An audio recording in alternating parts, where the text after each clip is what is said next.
recording. How do we accept? I think it just did. I think it's recording now. Yeah, it's recording now. Okay. Oh, I see. All right. Yeah. So what are you stressed out about? So for me, when it comes down to producing a video, Eric, stop laughing. I pre-pro the heck out of videos, like down to the point where I could, like, if I had any artistic drawing ability whatsoever, I could draw you the review before it even happens. And with the vlogs, it's just like, hey, Chris, just film your day, man. And you want to do it now? You want to just recap your week real quick? So I got up Monday morning at super early because I was going to drive the 12 hours from here to Kansas and Oklahoma and then back here. And I wanted to get back home at a reasonable time because I had to fly out at 7:15 on Tuesday. Yep. And I woke up and Apollo's like, his eyes like oozing shit and his like blood red and he's just like on the floor. So so we called the vet, and so by the time I got out the door, it was like 9, and I would have been gone for like, until 10 or 11 had I kept the same plan. So instead, I just took the Jeep and I drove up to Rocky Mountain National Park.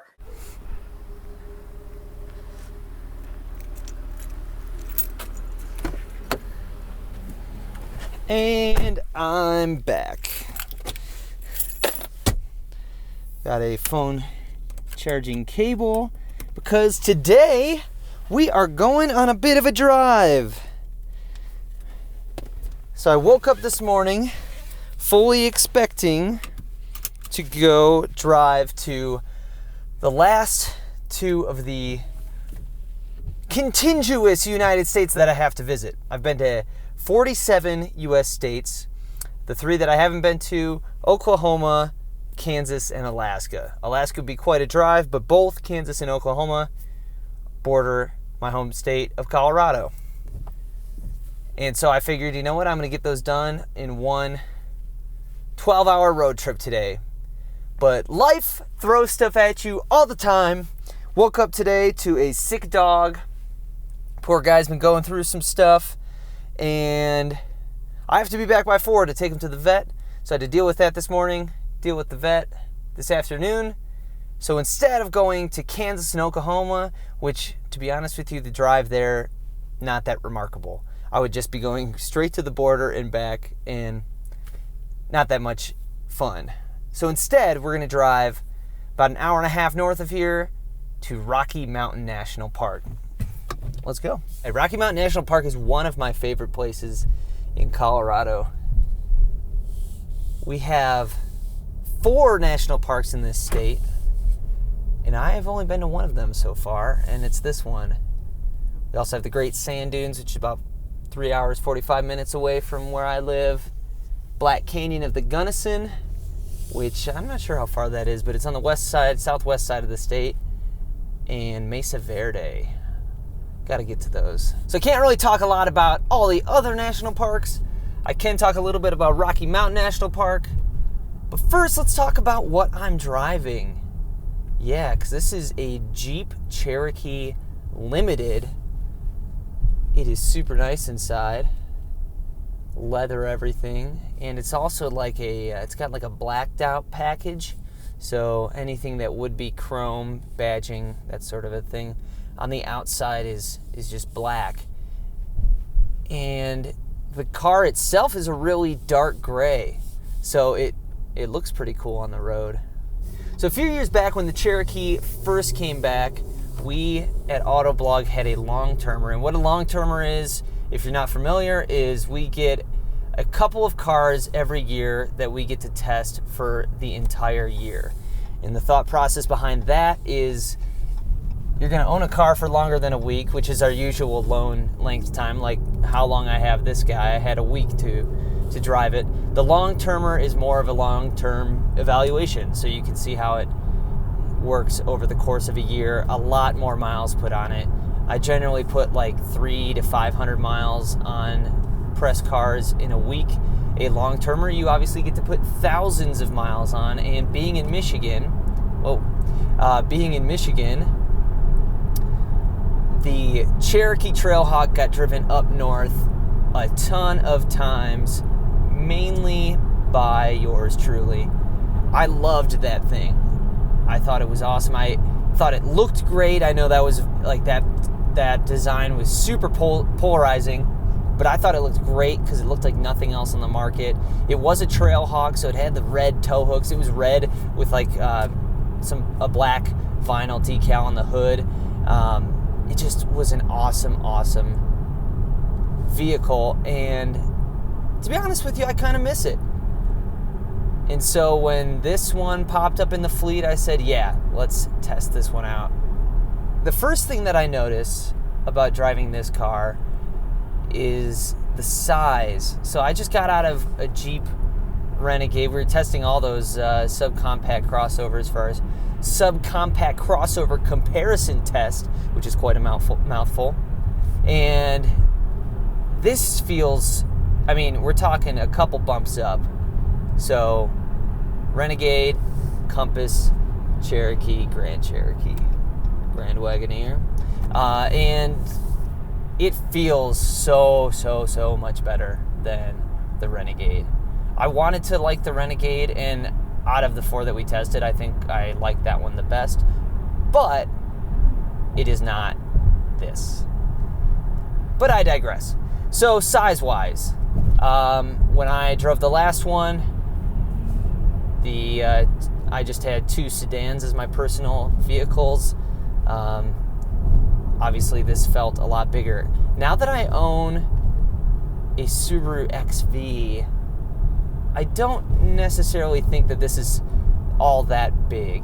I remember there being a few times I'd be driving up north, and we're talking a 4 to 5 hour trip, and the Cherokee did feel a bit tight with, you know, when you're spending 2 weeks up north, you pack a lot of stuff, or at least I do. I don't pack light. As you've seen, I have like 8 different beanies that I wear on a regular basis. So since I don't pack light, it got to be a little cramped. As far as creature comforts, because we're talking, you know, I'll be on the road today for more than a few hours, probably like 4 to 5 hours. It's not an incredibly long period of time, but it's not a short commute either. Things that I love: USB port. Obviously, it's 2019, almost 2020. If a new car doesn't have a USB port, I don't even know why you're looking at it. When it comes to the Uconnect infotainment system, I don't want to be like super set in stone here. It may be my favorite infotainment system. If it's not my favorite, it's definitely top 3. And it comes with like a nice screen here, really bright and easy to read, easy to press buttons, and then it still has buttons for the heat and AC, HVAC, all that stuff. Down there, you can turn off, start, stop, all that sort of a thing, which I like. Things that I hate about the Jeep Cherokee. I don't think I really do hate anything about the Jeep Cherokee. I think it's really nice inside. I think it looks good outside. But I will say, and I know that this is them's fighting words, I think that they played to a general audience when switching the headlights back to the Compass style headlight. Jeep basically took this very unique looking vehicle and kind of just made it look like everything else, which bummed me out a little bit. I get it, appeal to more buyers, you get more money. It just bums me out a little bit. It's not the quietest interior I've ever been in. It's also not the loudest. Sometimes when I'm driving my Subaru, I mean, I have a roof rack. I have slightly more aggressive tires. That thing is not quiet on the highway. It is like before you turn off noise canceling on an airplane. That's how loud the interior of that vehicle is. And this one feels much nicer, much quieter, but still not, I'd say somewhere in the middle.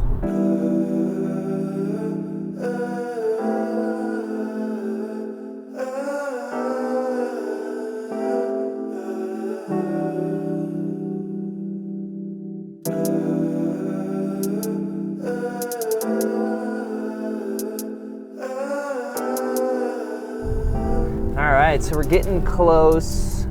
Still a little less than 5 miles away from Rocky Mountain National Park, but we are in Estes Park, which is the town that's right outside of it. Beautiful lake. It looks, now that we're up a little higher, it's definitely colder. I threw on my jacket. It is 35 degrees out right here. Just gonna get colder as we keep driving. I mean, check this town out, man.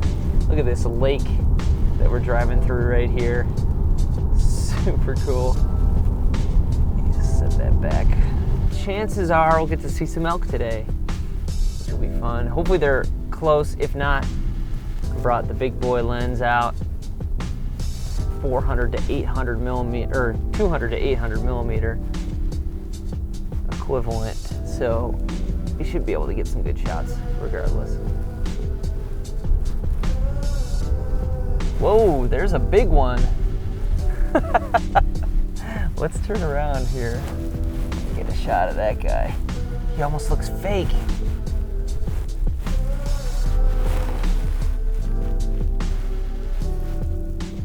He's not, oh, there he goes, he moved.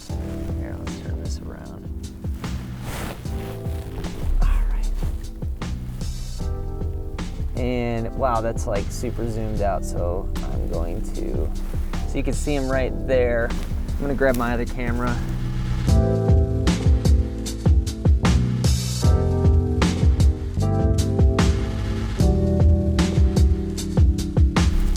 that camera is rattly. That is not the sound of the Jeep, that is the sound of my camera. The Jeep is much quieter, though I did think of something that I don't like. And I recall this not being great in the 14, I believe it was a 14 that we had back in 14. The transmission on this is a little clunky. There were a few times it shifted and it just like, you could feel it really hard, and that was something that I recall being the case in the last one, and now this one does bum me out a little bit. Here we go. We are now entering Rocky Mountain National Park.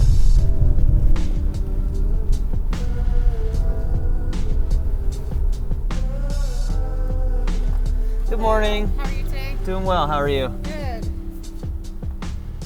Thank you. Do you need a newspaper and a map? No, I'm all set. Okay, Thanks.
As you can tell from this video that I shot, it's fairly snowy here.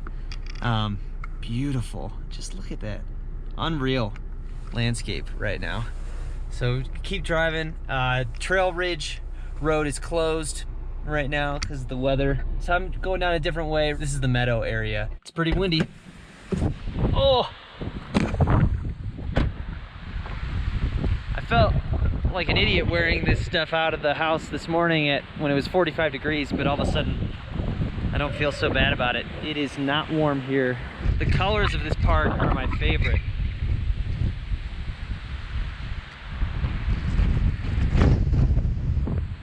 The wind is not my favorite.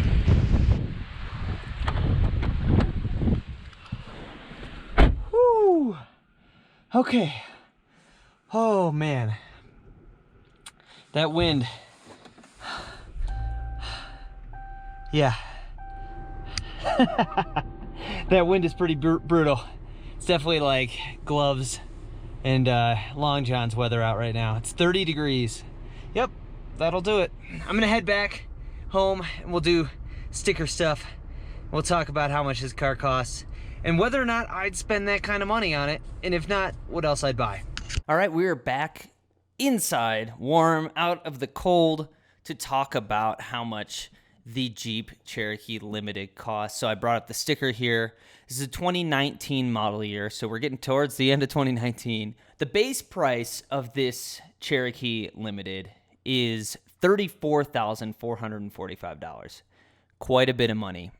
And for that, you get the granite paint color, the black interior. You get the premium leather trimmed bucket seats.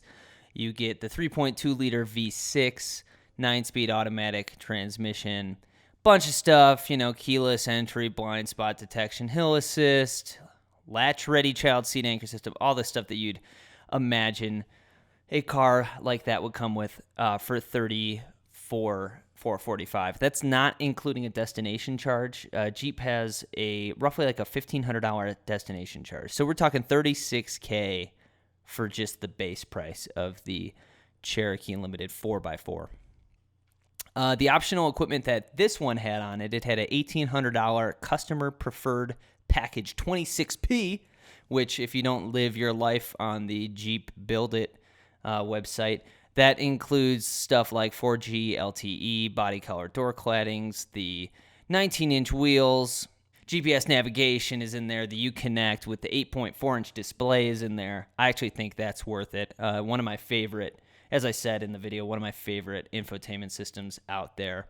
And then it also has a $1,100 technology group, which has the adaptive cruise control with stop and go, advanced brake assist, automatic high beams, which I like a lot, the full speed collision warning, lane sense. So like all these safety features are going to be another $1,100. And then we got $1,600 for the full sunroof, and we got $1,200 for the luxury group, which is the carpeted cargo area, the foot-activated power liftgate, which I'm so torn on that. I think as an idea, it is okay, but in execution, maybe not great. I was standing behind that thing at the grocery store, like waving my foot around the same spot like 10 times, and like the 10th try was the one that worked. So, yeah. And then plus that $1,500 destination charge, which brings this Jeep Cherokee Limited 4x4, which you could tell probably by my smile, up to $41,620. Would I spend $41,620 on it? Heck no. Would I buy the pre-refreshed body style Cherokee Trailhawk that we had back in 2014 for a year? Heck yes. And you can get them much cheaper than $41,000. Now, let's say I have that kind of a budget and I'm in the market for a 4x4 vehicle. This is not the way that I would go. I would probably go Toyota 4Runner. Obviously not the same type of vehicle, right? But just if I'm looking at SUVs for that price point, that's what I'm going to be looking at. When it comes to the more like crossover aimed Jeeps, so we're talking the Compass or the Cherokee or the Grand Cherokee or the Renegade for that matter, which we tested for our compact crossover comparison test. The issue was when you start getting up with all of these add-ons, you might as well just jump up to the next Jeep. So you have the Renegade, and you start adding stuff to it. And does it make the Renegade feel better? Yes, it does. But could you get a Compass for the same price and be more comfortable? Yes. Same with the Compass. You can jump up to the Cherokee. You can jump up to the Grand Cherokee. So I guess it depends on what you want out of it. This is a fully loaded, much like most of the cars that we get to test, this is a fully loaded Cherokee, and that's why it costs over $40,000. This is not what I would get. Even with a base price of $36 delivered, this is not what I would be looking at personally. But I think it can work for some people. If I have that kind of money and I'm looking at used stuff, you really open up to all sorts of options with a $40,000 budget in buying used. For $40,000 on Craigslist, you can get a fairly nice used Toyota SUV, like a Land Cruiser. You could buy a Land Cruiser and do whatever the heck you wanted out of that thing for the same amount of money. That being said, I do enjoy the Cherokee. I look forward to the week that I have one in the fleet every couple of years. I think it's a great vehicle. It slots in nicely between the Compass and the Grand Cherokee. I just seem to like the Grand Cherokee more for that amount of money. And I like the old body style, man. I know it was a freaky looking body style with those headlights, but to me, it's just better looking, more interesting. And now that it's an old body style, you can just pick them up for dirt cheap on the used market compared to this one.